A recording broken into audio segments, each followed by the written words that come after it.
네, 하딜베르크 교리문답 제 30주일입니다. 80문답, 81문답, 82문답입니다. 네, 제 80문답입니다. 주의 만찬과 교황파의 미사는 어떻게 다릅니까? 주의 만찬은 첫째, 예수 그리스도가 친히 십자가 위에서 단번에 이루신 유일한 희생제사로 우리의 모든 죄가 완전히 사해졌다는 것.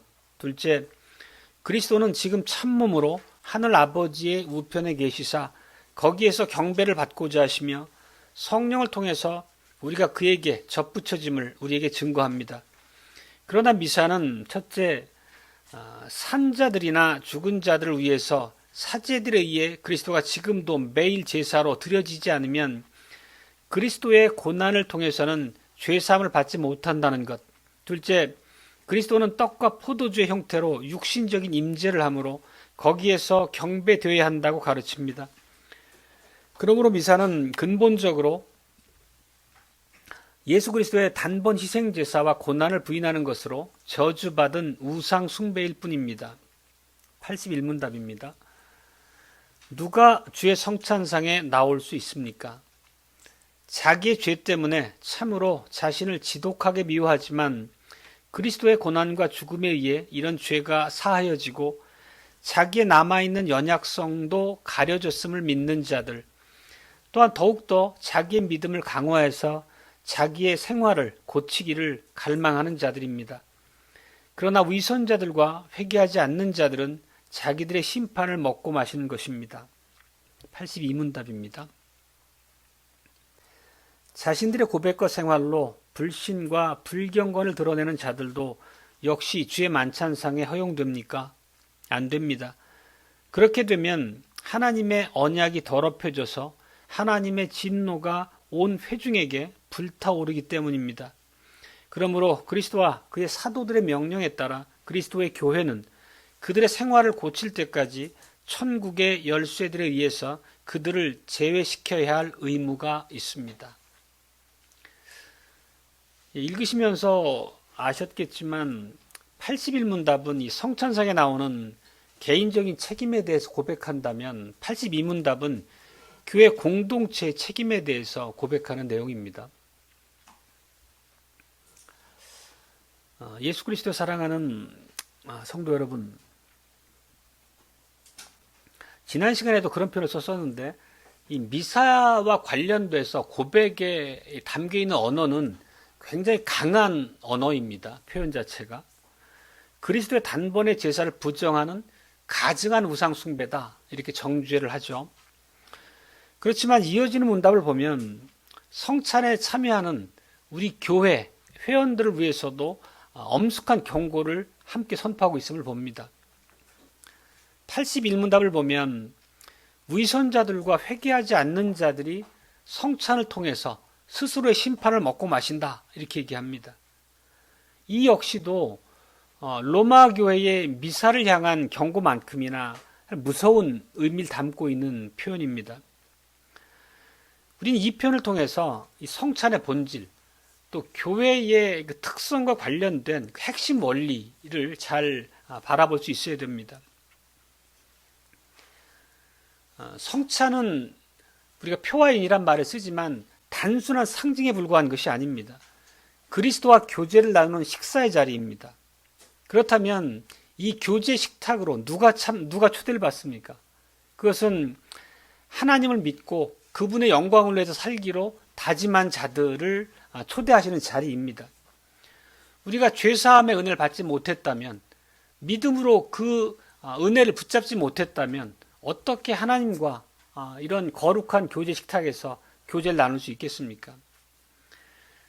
우리는 여전히 죄로부터 자유롭지 못한 연약함에도 불구하고 믿음으로 구주께 용서를 받은 자들입니다.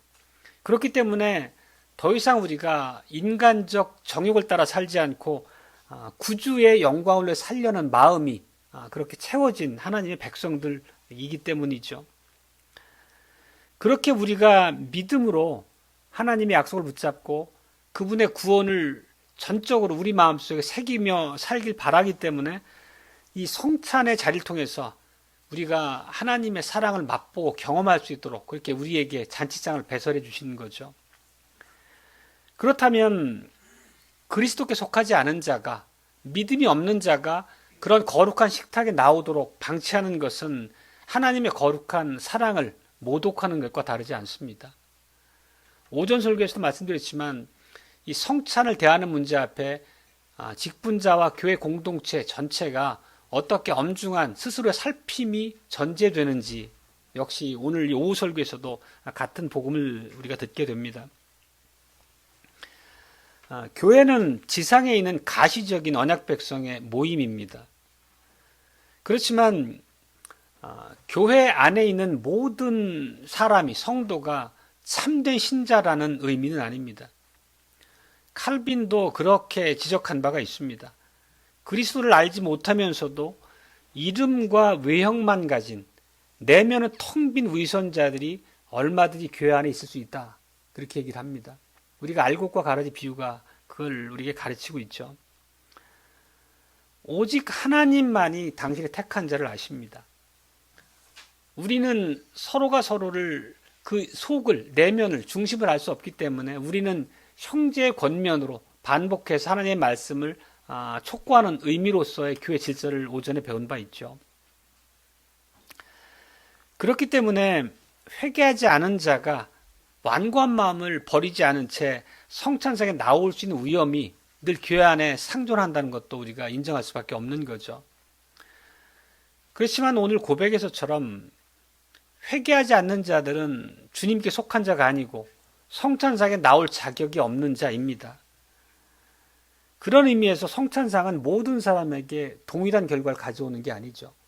믿음으로 먹고 마시는 자에게는 복이 되겠지만 회개하지 않는 자가 믿음 없이 성찬상에 참여하게 될 경우 오히려 자기 심판을 먹고 마시는 격이 된다는 것을 우리가 늘 반복해서 듣습니다. 그렇지만 이렇게 심판에 대해서 엄숙한 경고를 우리에게 주시는 것은 당연히 우리 마음에 큰 부담을 지어가지고 성찬상에서 쫓아내려는 그런 의도일 수는 없습니다. 당연히 그 경고의 배경, 동기는 사랑입니다. 성찬을 가볍게 여기지 말고 참 믿음으로 나올 수 있도록 그 모든 과정, 죄와 씨름하며 죄를 끊어내고 하나님 앞에 회개하는 바른 믿음으로 성찬상에 나오도록 우리를 살피고 세우기 위한 그런 하나님의 자비의 손길이라는 뜻이죠. 늘 우리가 주님의 만찬을 이제 베풀고 그 자리를 누릴 때마다 그런 마음으로 살피고 스스로 삶에 새로움을 위해 가지고 노력하는 그런 싸움이 필요한 거죠. 그렇기 때문에 이 주의 만찬상은 닫혀 있는 식탁입니다. 모든 사람에게 개방된 자리가 아니라는 거죠. 이 예배와 설교의 자리는 어느 누구에게도 막히지 않은 열려있는 공간이지만 주의 만찬은 그렇지 않다는 것입니다. 오로지 예수 그리스도를 믿고 주님께 속한 자들에게만 부여된 선물과 같은 자리죠. 실제 예수님이 이 주님의 만찬을 제정하신 그때를 보더라도 유대인 성도들, 예수님을 따르는 모든 자들이 있는 그런 공개 석상에서 제정하지 않으신 것을 우리가 알 수 있죠. 제자들과의 조용한 그런 자리에서 이 만찬을 제정하셨습니다. 그 의미가 단순한 것이 아니고 믿음의 성도들만을 위한 자리로서 함의를 담고 있는 거죠. 그래서 개혁교회에서는, 바른 교회에서는 열린 성찬을 시행하지 않습니다. 그것은 주님이 교회 앞에 두신 엄중한 명령이기도 하죠. 첫 번째 우리가 81문답을 중심으로 성찬의 개인적인 의미, 개인적으로 부여된 책임에 대해서 살펴보겠습니다. 우리가 81문답을 고백하면서 이제 느끼게 되는 것은 우리가 매우 실제적인 질문 앞에 서 있다는 겁니다. 누가 주의 상에 나와야 됩니까? 그렇게 묻고 있습니다. 그런데 그 답변을 보면 매우 긴 답입니다. 그냥 신자가 나와야 됩니다. 이렇게 얘기하지 않습니다. 어떤 사람이 어떠한 살핌의 과정을 통해 나와야 된다라고 하는 매우 자세한 설명으로 그 물음에 답을 하는 걸 볼 수 있습니다. 단순히 성찬의 자리에 신자가 나옵니다 라고 얘기하면 우리가 기억하기도 좋고 외우기도 편할 텐데 그렇지 않습니다. 여기에 그 매우 중요한 문제가 결부되어 있습니다. 그 신자라고 하는 의미가 실제 올바로 이해되는 경우가 많이 없다는 것입니다. 실제 신자라고 하는 것에 대해서는 다 신자라고 우리가 인정하고 상대방을 용납하지만 실제 성경이 말하는 의미로서의 신자가 아닌 경우가 적지 않다는 것입니다. 일반적으로 세상에서나 아니면 교회에서조차도 그냥 교회 가고 성경 읽고 하나님의 이름을 부르며 기도하면 신자지, 그런 정도로 신자를 가볍게 여기죠. 그렇지만 성경이 말하는 신자, 참된 신자의 의미는 훨씬 더 깊습니다. 우리가 그거는 평소의 고백에서 또 선포되는 복음의 말씀 안에서 늘 우리에게 도전을 주는 말씀이죠. 바울의 말을 빌면 이렇습니다. 데살로니가 전서 2장 13절인데 그 말씀을 들을 때에 그것을 사람의 말이 아니라 실제로 하나님의 말씀으로 받는 자들이 신자라는 것입니다. 하나님의 말씀으로 듣는다는 것 자체에 담긴 의미가 매우 무겁죠. 그 말씀은 단지 그냥 소리, 귀로만 듣겠다는 의미가 아니라 그 들려진 말씀이 그들 안에 실제로 역사한다는 것입니다. 역사한다는 것은 그 말씀이 작동한다는 것을 얘기합니다. 그들의 마음과 삶이 하나님의 말씀으로 다스림 받는 가운데로 그들이 나온다는 얘기를 하는 거죠. 그런 실질적인 순종의 자리까지 나오지 않는 순종이 결핍된 믿음이라고 하는 것은 명목상의 믿음이고 명목상의 신자일 뿐인 거죠. 그리고 하나님의 말씀을 통해서 그 마음과 삶이 다스림을 받게 되면 더 이상 우리는 이제 죄된 본성 아래 살지 않습니다. 죄의 종의 그 자리에 그냥 우리가 아무런 문제의식 없이 남겨두지 않는다는 거죠. 연약함이 있지만 그럼에도 불구하고 자신의 연약함을 애통해하고 하나님의 말씀의 자리로 자신의 삶의 자리를 옮기기 위해서 부단히 싸운다는 거죠. 예수님께서 이 땅에 계셨을 때를 보더라도 신자라는 의미가 우리가 가벼이 여길 수 없는 믿음의 실질이 반드시 필요한 그런 의미로서의 신자를 우리가 이해해야 된다는 거죠. 당대 대부분의 유대인들도 오늘날 교회라 할 수 있는 회당에 나갔고 거기서 성경도 읽었고 또 기도도 했고 실제 보면 그런 외형적인 모습들은 아주 반듯하게 갖추고 있는 자들이 많았죠. 그런데 주님께서는 그들에게 이렇게 얘기하십니다. 너희가 내 양이 아니므로 믿지 않는도다. 그들은 외형으로 보면 아브라함의 자손이고 언약에 표현할 수 있는 할례도 몸에 지니고 있는 자들입니다. 그런데 하나님께서는, 우리 주님께서는 그들에게 또 이렇게 무시무시하게 경고의 말씀을 하십니다. 내 말이 너희 속에 있을 곳이 없으므로 나를 죽이려 하는도다. 겉으로 보기에는 너희가 매우 경건한 듯 보이고 신앙의 사람처럼 보이지만 율법도 하나하나 철저하게 지키면서 하나님의 이름을 그 입으로 부르짖지만 너희 속에 내가 없다. 너희 속에 하나님의 말씀이 살아있지 않다라고 하는 그런 경고죠. 사망선고와 같은 말씀입니다. 그래서 예수님은 그들을 보고 참된 신자라고 부르지도 않으셨고 인정하지도 않으셨죠.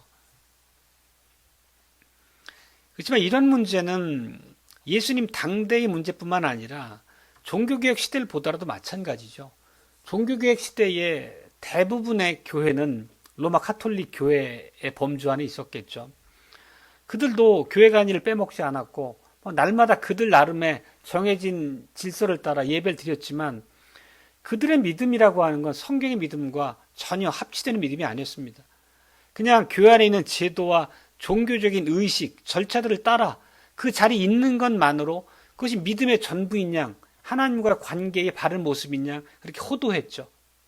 기만적인 신앙이었던 거죠. 전혀 성경이 말하는 신앙, 신자의 모습과는 거리가 있었습니다. 이런 말씀 앞에 우리가 혹 이렇게 얘기할 수 있겠습니다. 그건 유대인 얘기고 로마 카톨릭 얘기 아닙니까? 근데 오늘 우리가 함께 고백하는 이 교리문답은 개혁교회 성도들에게 하고 있는 것인데 그 말씀이 우리에게 어떤 의미가 있습니까? 이렇게 반문할 수 있겠죠. 그렇지만 교회 역사 안에 보면 결코 그렇지 않다는 것을 우리는 명백히 알 수 있습니다. 예수님 당시에도 예수님을 대적하는 자들뿐만 아니라 외견상 예수님을 줄줄 따르면서 그 말씀을 사모하는 것처럼 보였던 자들이 많이 있었죠. 근데 그들 중에 참 믿음이 없이 결국 믿음의 길에서 떠난 자들이 얼마나 많습니까? 또 종교개혁 시대 보더라도 로마 카톨릭을 떠나서 개혁교회에 합류한 자들이 많았지만 그들 중에 수많은 사람들이 참된 신자의 모습과는 거리가 멉니다. 실제 우리가 칼빈 관련된 책을 볼 때도 그 제네바 교회 안에 얼마나 치열한 그런 신앙적인 싸움이 칼빈과 그 거짓 신자들 간에 있었는지 우리가 여실히 배운 바가 있습니다. 그리고 오늘날 우리에게도 그러한 위험성은 예외가 아니라는 것입니다. 그렇기 때문에 자기 믿음에 대해서 누군가로부터 의심받게 되면 화를 내고 불쾌하면서 반응하는 사람들이 많습니다. 그렇지만 우리는 하나님의 말씀으로 받는 책망에 대해서 겸손한 마음으로 자기를 돌아보는 자세가 필요한 것이 우리에게 요구되는 것이라고 오전에 들었죠. 그렇지만 이런 교회 안에 있지만 참된 신자가 아닌 위험은 오늘날 교회 안에도 얼마든지 나타날 수 있다는 것입니다. 우리가 그런 것들 때문에 우리가 낙망하라는 뜻이 아니라 우리를 겸비하게 하나님 말씀으로 살피는 일에 부지런해야 된다는 뜻입니다. 그렇기 때문에 그런 거짓된 신자들은 성찬 앞에 나오는 의미도 그냥 습관적으로 나오는 거죠. 그냥 그래야 하니까, 남들도 나가니까, 뭐 주기적으로 드리는 성찬이니까 하면서 특별한 자기를 돌아보고 성찬에 두신 표화인이라고 하는 놀라운 은혜의 의미를 깊이 상고하고 사모함이 없이 그냥 허투루 나오는 거죠. 그래서는 안 된다는 말씀입니다. 그래서 81문답에 보면 자신을 살피라는 얘기를 그렇게 하고 있습니다. 우리가 오전 설교에서도 당회 장로를 통해서 살피게 하시고 스스로도 그 말씀 앞에 자기 내심을 살피게 한다는 말씀을 들었죠. 물론 이런 이제 자신을 살피라는 말씀이 성찬상에서 우리를 배제하거나 우리를 낙심케 해가지고 성찬상에 나오지 못하도록 막으려는 의도가 아니라는 것은 반복해서 말씀드립니다. 성찬은 주님의 명령입니다. 성찬상에 나와서 떡과 포도주를 먹고 마시라고 요구하셨습니다. 다만 우리에게 믿음이 요구되는 거죠. 그럼 믿음이란 무엇입니까? 참된 신자라고 하는 것을 어떻게 우리가 얘기할 수 있겠습니까? 그거는 우리가 고백에서도 살필 수 있는 바지만 자신의 죄를 미워하는 사람입니다. 그러니까 자신의 죄에 대해서 가벼운 정도의 자책감 정도 가지고 후회 정도 하는 그런 차원이 아니라 정말 죄에 대해서 그 엄중한 의미를 마음에 새기면서 통회하는 마음으로 회개하기를 원하는 그런 사람들을 얘기하고 있는 거죠. 결코 쉬운 과정이 아닙니다. 오늘 우리가 읽었던 시편 51편은 그 참회 시편으로 매우 유명한 시편이죠. 그러니까 다윗이 자기의 죄를 깨닫고 나서는 하나님 앞에 울며 불며 통곡하면서 하나님의 자비와 긍휼을 그렇게 구하려고 애쓰는 모습을 봅니다. 한 구절을 보면 이렇습니다. 내가 내 죄과를 아오니 나의 죄가 항상 내 앞에 있나이다. 내가 주께만 범죄하여 주의 목전에 악을 행하였사오니.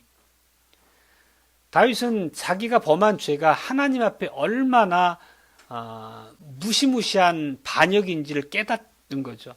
그리고 그 죄가 용서받지 못할 두려움이 다윗을 사로잡은 거죠. 그래서 하나님의 자비만이 자기의 살 길임을 알았기 때문에 이렇게 하나님 앞에 눈물 콧물 흘리면서 하나님의 자비, 성령의 은혜를 구하는 모습을 봅니다. 이런 회개와 통회하는 마음이 우리에게도 요구된다는 것입니다. 죄 때문에 자기 자신을 깊이 미워해 본 적이 있습니까? 그냥 나는 죄인입니다 라고 하는 그런 가벼운 정도의 고백을 말씀하는 게 아니죠. 명목상이라도 교회 다니는 누구든지 나는 죄인입니다 정도의 그냥 입에 발린 고백은 다 하면서 합니다. 그렇지만 우리 고백에서 얘기하는 통회함, 회개라고 하는 건 그보다 훨씬 더 깊다는 것을 우리가 계속 듣게 됩니다. 자신의 죄와 허물에 대해서 우리가 혐오하는 정도까지 그 죄의 의미를 엄중하게 깨달아야 된다는 얘기죠. 죄가 단순히 우리의 약점, 단순한 작은 실수가 아니라 하나님께 대한 반역이고 하나님의 거룩함을 모독하는 행위라는 거죠. 거기에는 하나님의 진노가 따르고 회개함으로 하나님께로 돌이키지 않으면 그 궁극은 멸망이라는 것이 우리 앞에 날마다 매 주일마다 선포되는 말씀의 핵심이지 않습니까? 이 죄에 대한 책임은 우리가 다른 누구에게도 돌릴 수 없다는 것을 복음의 기본으로 기억합니다. 그래 참으로 우리가 사는 세상은 위험한 세상이죠. 특히 오늘날은 이 죄에 대해서는 별반 얘기하는 바가 없습니다. 교회 안에서도 다르지 않습니다. 특히 사회 안에서 보면은 우리의 죄와 어리석음 혹은 악함에 대해서 매우 관용적인 태도를 가지고 있죠. 그냥 자기 자신에 대해서 긍정적으로 생각해. 너 자신을 미워하지 말고 너 자신의 연약함을 살피고 거기에 창념하기보다는 긍정적으로 너를 사랑해봐. 이렇게 얘기하는 게 세상의 가르침이죠. 근데 성경은 그 반대로 말씀합니다. 이 죄를 말하는 것은 많은 사람들을 불편하게 합니다. 오히려 그들은 왜 자꾸 죄를 들춰내서 부각시키니? 너 불편하다. 하나님은 우리의 모든 죄를 용서하셨잖아. 그럼 이제는 죄는 그만 얘기하고 구원, 복음만을 얘기하면 되잖아. 그렇게 교회에서도 가르치고 있죠. 세상은 더할 나위 없고. 그렇지만 죄사함이 성경의 가장 핵심적인 메시지임에는 분명하지만 그럼에도 불구하고 성경의 가르침을 우리가 깊이 있게 살펴보면 죄를 우리가 알지 못하고서는 결코 참된 복음을 알 수 없다는 것입니다. 그냥 복음이라고 하는 게 단지 지식이 아니라는 거죠. 우리가 죄를 알아야지만 하나님과의 관계 안에서 죄의 그 무서움을 우리가 각성해야지만 그 죄를 미워하게 되는 거고 스스로는 어떠한 능력으로도 그 죄의 문제를 해결할 수 없다라고 하는 그런 죄의 비참함에 대해서 절망까지 하게 되는 거죠. 그렇지만 우리 고백을 보면 죄 안에 절망하는 것을 우리에게 요구하는 건 아니죠.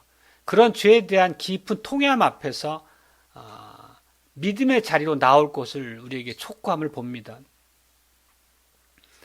우리가 그런 신앙 고백 안에서 죄를 미워함으로 그 죄를 해결해 주신 우리의 완벽하신 사랑의 주님을 바라보고 예수님께로 나오는 그런 믿음의 자리로까지 우리를 이끄시는 거죠.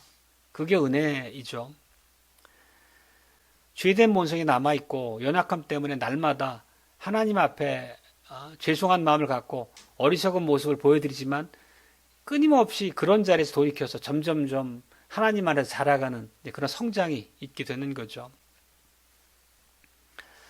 그리고 그리스도의 이 보혈로서 우리의 모든 죄가 깨끗이 씻겼다라고 하는 그런 약속의 말씀을 굳게 붙잡고 마음의 확신과 더불어 큰 기쁨, 평안을 이제 누리는 자리로 나오게 되는 거죠. 그리고 그런 복음 안에 기쁨을 얻게 된 자에게는 반드시 감사의 삶이 따라 나온다는 게 성경의 가르침입니다. 죄사함에 대한 확신은 반드시 감사와 순종이라고 하는 열매를 맺게 된다는 거죠. 그것이 하나님이 일하시는 과정에 약속된 바이지 않습니까? 우리가 마음이 점점 더 하나님의 말씀을 사모하고 주님의 뜻으로 살기를 기뻐하게 되면 교만했던 마음, 완고했던 마음도 꺾이고 또 새로운 마음으로 작은 순종에서부터라도 하나님의 말씀을 자꾸 붙잡으려고 씨름을 하게 되는 거죠. 그걸 우리는 상한 심령이다 이런 말로 표현하기도 합니다. 우리 마음 안에 거하시는 성령께서는 은혜 말씀으로 우리를 다스리십니다. 말씀으로 계속 일깨워서 우리가 우리의 죄된 모습, 연약한 모습을 각성하게 되는 거죠. 그리고 그런 각성이 반복되고 하나님의 은혜의 말씀으로 우리를 새롭게 일깨우면서 우리의 삶의 변화가 수반됩니다. 그리고 이제 하나님의 영광을 위해 살기를 원하는 그런 갈망이 이제 마음속에 자리 잡는 거죠. 오늘 이 80일 문답 이런 이 전체 내용의 전개를 보면 주의 날 일주일의 말씀과 매우 흡사하다는 것을 알 수 있습니다. 우리가 주의 날 제1주일에 어찌 보면 그게 우리 신화의 가장 기초와도 같은 말씀인데 거기 보면 우리가 복음의 의도 안에서 살고 죽기 위해서 필요한 세 가지를 얘기를 하잖아요. 지금 쭉 말씀드려 온 내용이 그 내용이잖아요.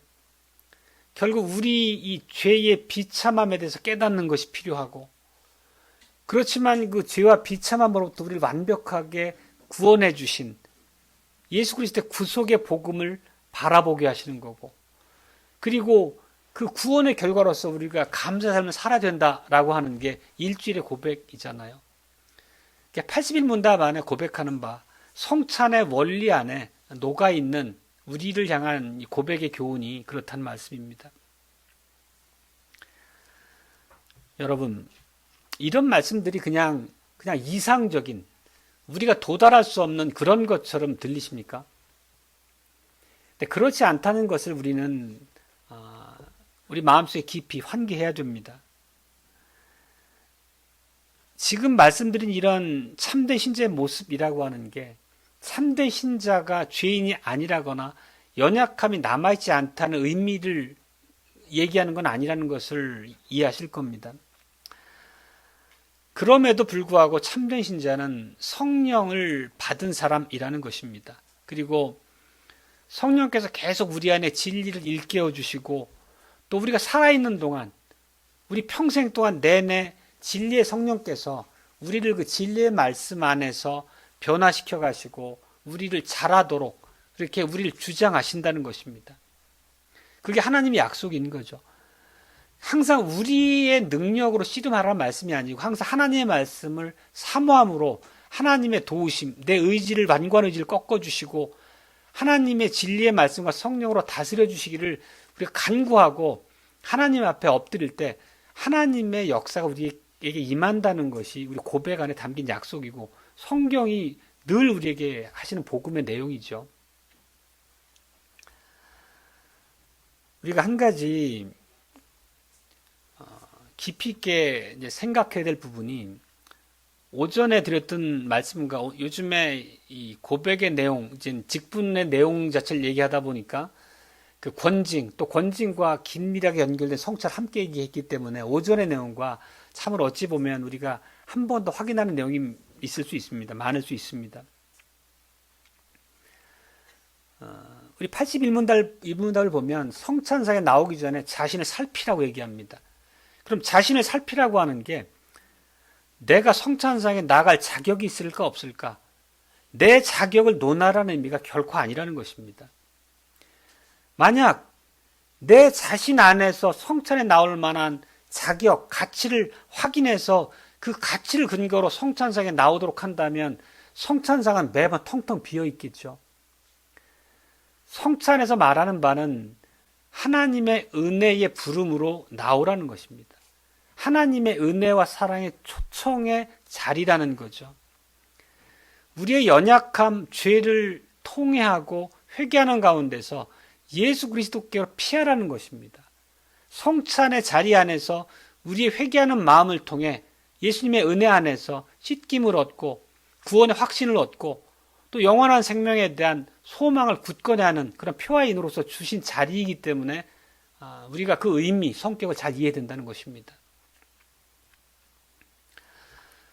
이런 질문이 나올 수 있겠죠. 그러면 내 안에 끊어버리지 못한 계속 나를 괴롭히는 죄가 있으면 어떻게 해야 되겠습니까?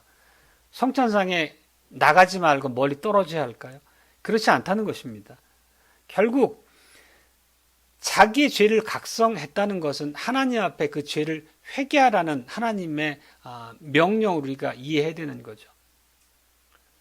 그 죄의 문제 갖고 씨름한다는 얘기는 그 죄의 문제 때문에 눌러 앉아가지고 죄의 문제에 짓눌려서 성찬 밖에 머물란 얘기가 아니고 그 죄의 문제를 회개하고 하나님 앞에 나오라고 하는 의미로서 성찬상 앞에 권징과 자기 살피는 명령이 우리 앞에 있는 것입니다. 그래서 우리는 자기 연약함 때문에 씨름할 때 나의 연약한 의지를 하나님이 긍휼히 여겨주시길 기도해야 되고, 또 하나님의 은혜가 나의 연약함을 주장해서 내 죄의 문제를 극복하고 하나님이 베푸신 그 은혜의 상으로 나올 수 있도록 그렇게 우리를 끌어올려야 되는 거죠. 믿음의 자리로. 바로 이런 이유 때문에 이 성찬을 앞두고 자기를 살피는 문제가 우리 고백 안에서 매우 자세하게 나와 있습니다. 그만큼 성찬을 통해 주신 은혜가 작지 않다는 거죠. 그러니까 성찬이 표와 인이라는 것은, 표라는 것은 이정표잖아요, 말하자면. 예수 그리스도의 십자가를 바라보는 이정표로서 성찬을 제정하셨고, 인이라고 하는 것은 우리 마음에 구원의 확신을 새겨주고 영생의 소망을 굳건하게 세워주는 의미로서 성찬을 내셨다는 것은 늘 그 자리를 바라보면서 우리 일상에 놓여있는 이 연약함, 죄의 문제를 가지고 씨름하면서 회개 자리로 나오도록 부른다는 거죠. 만약에 우리 마음속에 성찬에 대한 간절한 그런 갈망이 없다면 그냥 그런 나오는 신앙의 내용이 그냥 입에 발린 가벼운 그런 고백에 불과하다면 그거는 참된 신자의 모습이 아닐 겁니다. 예수님께 속한 자의 모습이 아니죠. 그렇게 되면 81문답의 그 무선 경고처럼 자기의 심판을 먹고 마시는 그런 자리로 떨어지는 거죠.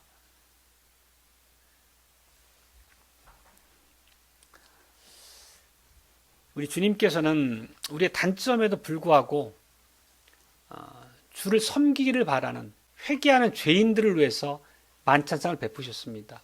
아무 흠결 없는 의인들에게 성찬상을 개방하신 것이 아니고 회개하는 죄인들을 위해서 성찬상을 개방하셨다는 것입니다.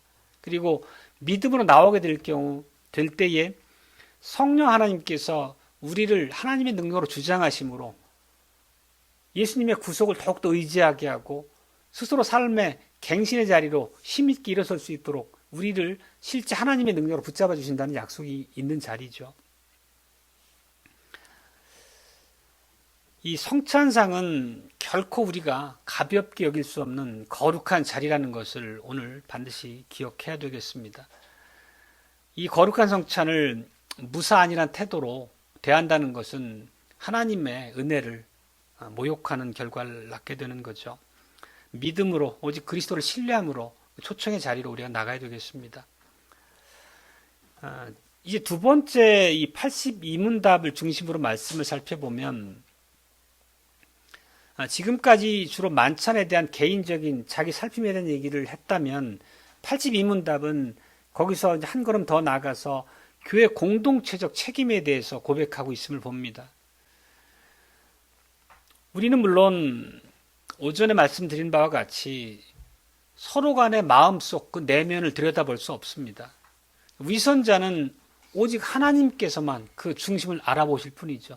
자신 스스로만 자신이 위선자인 걸 알 뿐이고 우리는 알 수가 없습니다. 그렇다고 그런 의미가 우리의 연약함 때문에 교회에게 맡겨주신 책임을 방치하라는 뜻은 결코 아니겠죠. 교회는 앞에서 이제 열린 성찬이라는 표현을 썼었는데 단지 한두 마디 경고만 하고 성찬상에 나오는 여부는 알아서 하십시오라고 그렇게 성찬상을 개방하지 않습니다. 교회로서는 알려진 불신자, 말하자면 공공연하게 죄 가운데 있으면서도 회개하기를 거절하는 그런 완고한 자들을 성찬상에서 배제해야 될 책임이 분명히 있습니다. 특히 장로들을 통해서 성찬상이 관리되는 측면에서 발휘가 되는 거죠. 교회 회원이면서 신앙과 삶에서 신실함을 보이고 자기 죄의 애통함을 가지는 그런 연약한 죄인들, 회개하는 죄인들이 나오는 자리라는 뜻입니다. 물론 이런 것들이 요즘 교회 관행하고는 다르죠. 우리가 전에 있던 교회에서의 성찬의 의미를 보면 실제 우리가 최근에 고백하고 배웠던 바 성찬의 엄중함과는 큰 거리가 있음을 봅니다. 우리가 전에 그런 글을 나눈 적이 있습니다. ICRC라고 하는 그 국제 개혁교 협의회에서 캄파이어스 목사님이라고 캄펀의 교수로 교회학 교수였던 분을 통해서 이제 나름대로 조사했던 그런 보고서에 보면 그 성찬상을 개방하는 문제, 그리고 특히 설교의 강단을 개방하는 문제에 있어서 개혁교회와 장로교회 사이에 큰 차이가 있었다는 것을 우리가 한번 살핀 바가 있었죠. 그만큼 이 성찬의 울타리를 치는 문제가 바른 교회에게 참 엄중히 드는 요구임에도 불구하고 많은 교회들이 그런 요구 앞에서 너무 안일한 태도를 보이는 것을 우리는 알 수 있습니다. 이 열린 성찬이 아무리 이렇게 일반적으로 받아들여질지라도 우리는 이 성찬상의 참여 여부를 개인의 재량에만 맡겨둘 수 없습니다. 달리 말하면 교회에 천국 열쇠를 맡기신 문제와 연관해서도 우리가 이 문제를 생각해 볼 수 있습니다. 열쇠라는 것은 단순한 상징으로서의 의미가 아니죠. 여는 의미도 있지만 교회에 성찬상에 합당치 않은 사람을 막을 그 열쇠로서의 권한과 책임이 교회에 있다는 것입니다. 이 성찬과 관련해서는 우리 교회 전체 회중의 공동 책임이라는 것입니다. 우리가 권징을 배울 때도 가장 우선에서는 자가 권징, 스스로 자기를 살펴서 하나님 앞에 세워야 되는 의무가 있고, 또 상호 권징이라는 얘기를 말씀 나눴었잖아요. 그거는 당회 차원의 문제가 아니라 우리 성도 개개인들이 상호 간에 하나님 말씀 안에서 살피고 연약함을 경고하고 격려하는 그런 상호적인 사랑의 관계, 의무를 얘기하는 바 있습니다. 그렇기 때문에 이 권징은 살아있는 참된 교회 표지로까지 우리가 고백하는 것입니다. 권징은 세상에서는 그 말의 의미를 오해를 많이 하죠. 그냥 차가운 어떤 냉혹한 그런 심판처럼 얘기하지만 결코 그런 것이 아닙니다. 권징을 오해하다 보니까 실제 교회 안에서 권징이 사라지다시피 하는 것이 현실이죠. 그렇지만 부모가 사랑하는 자녀를 회초리를 대서라도 바른 길로 양육하려고 노력하듯이 권징도 동일한 성격이라는 것을 우리는 이미 알고 있습니다. 그 권징이 부모가 자녀를 회초리로 책망하는 것이 부모 마음이나 받는 자녀의 마음이나 즐거운 자리는 아닐 수 있습니다. 그렇지만 그것이 꼭 필요하다는 것에 대해서는 우리가 부인할 수 없습니다. 그렇기 때문에 신실한 교회라면, 참된 교회라고 하면 이 권징이라고 하는 교회 표지를 매우 바르고 엄중하게 시행을 해야 되겠습니다. 하나님께서 이 권징을 명하신 이유는 아주 단순합니다. 복잡할 건 없습니다.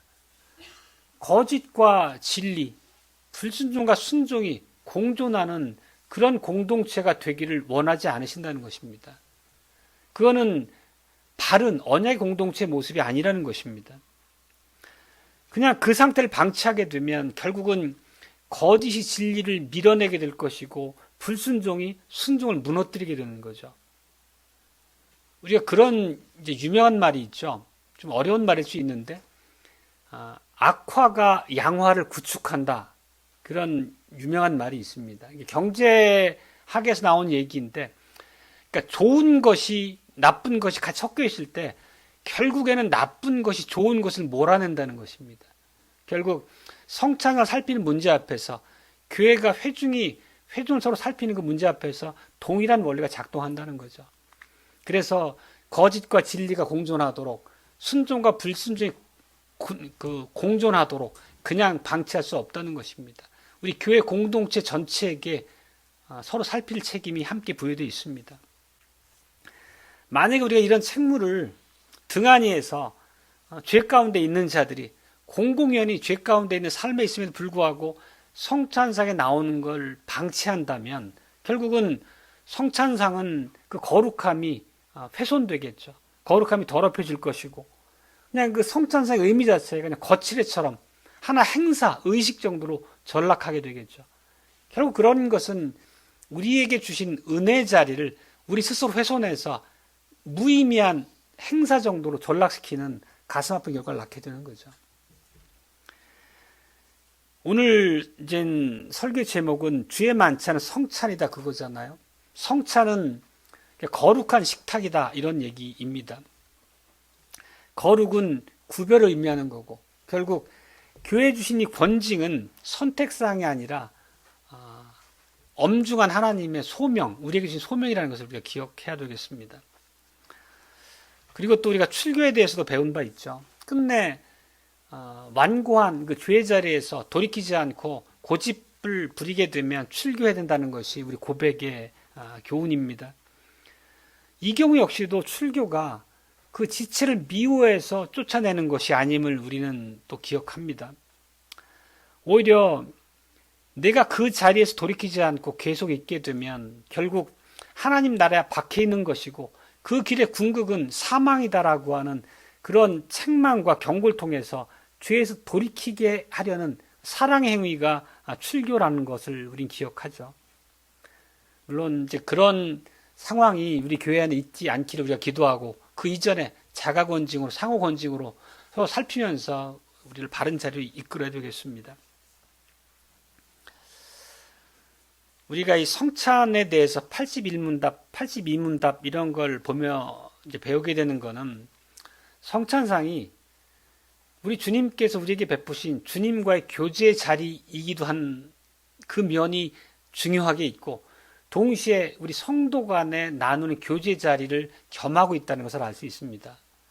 그만큼 성도의 교제가 사도신경의 한 조항으로 고백되는 그 의미가 성찬을 통해서도 우리가 그 의미를 다시 한번 깨닫게 됩니다. 우리가 꼭 기억해야 될 사실이 그거죠. 지금 성찬의 자리에서 성도 간의 교제라고 하는 의미를 우리가 마음에 깊이 새기고 누려야 된다는 것은 참 믿음에는 형제 사랑이 반드시 따라와야 된다는 것을 또 의미하고 있는 바입니다. 이것이 그냥 우리의 기질적인 거에만 맡겨두면 쉬운 일이 아니라는 것을 우리가 인정하지 않을 수 없습니다.